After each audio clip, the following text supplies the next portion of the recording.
aku dah lambat ni. Aish, tengok tu. Ada murid lambat datang ke sekolah. Jom tangkap dia.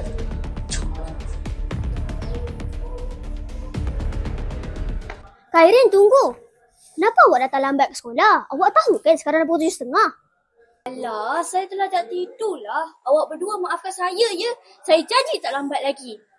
Nah, RM10 korang ambil lah. Wah, boleh beli ayam gunting. Pergi kat kantin ni Aish. Ambil je lah.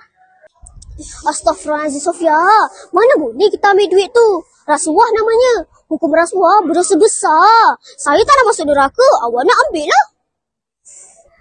Men. Psikopat sekolah bermula. Psikopat sekolah? Apa tu? Nama operasi kita lah. Kita nak tangkap ikan kecil yang suka makan rasuah besar. Astaghfirullah. Nama pelik. Tapi okey lah.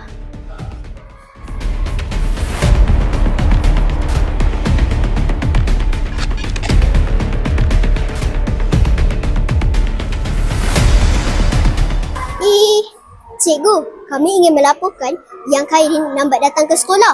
Betul tu cikgu, dah lah lambat. Siap bagi duit lagi kat kita orang. Supaya jangan bagi tahu cikgu atas kesalahan yang dibuat. Apa?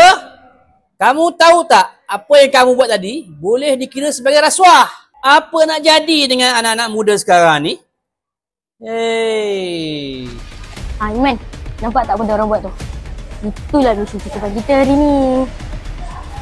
Berani dia orang buat rasuah kat sekolah kita. Siaplah nanti. Kairin ada hulur RM10 dekat saya. Rasuah kan tu Ustaz? Ya, betul Ustaz. Kami berdua nampak. Kami saksi semasa kejadian. Betul.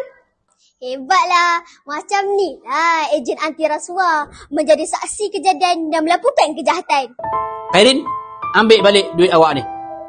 Saya akan ambil tindakan terhadap apa yang awak dah buat. Malunya saya.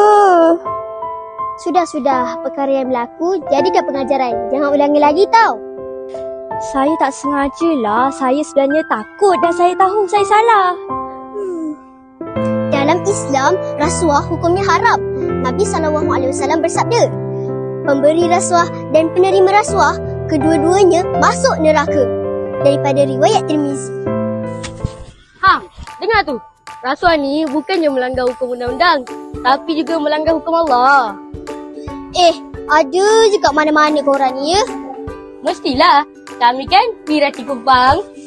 Salah. Kami Wira Anti Rasuah. Saya nak join kamu semualah jadi ejen anti rasuah. Boleh. Mulai hari ni, kita semua satu pasukan.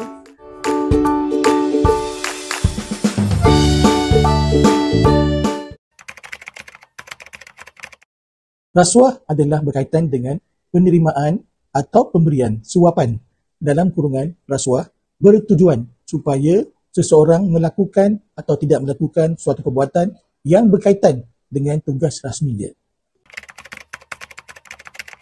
Duit yang digunakan untuk rasuah itu terpaksa diserap dalam kos untuk setiap barang-barang.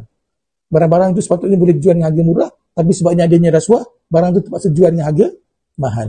Jadi bila barang itu jual harga mahal, siapa yang susah?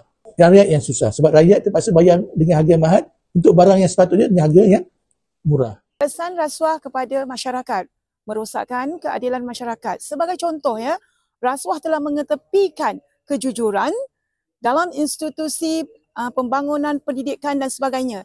Dari sudut pendidikan, seseorang pelajar yang berjaya ke IPT, tetapi apabila rasuah masuk iaitu di mana diberi keutamaan kepada mereka yang tidak layak, maka anak-anak cemerlang yang B40 tidak layak untuk memasuki. Jadi kawan-kawan, hindarilah diri, rakan dan keluarga daripada rasuah. Rasuah bukan sahaja memberikan kesan buruk terhadap imej kita, malah nama keluarga dan negara juga akan tercemar. Integriti dihayati, rasuah dibenci.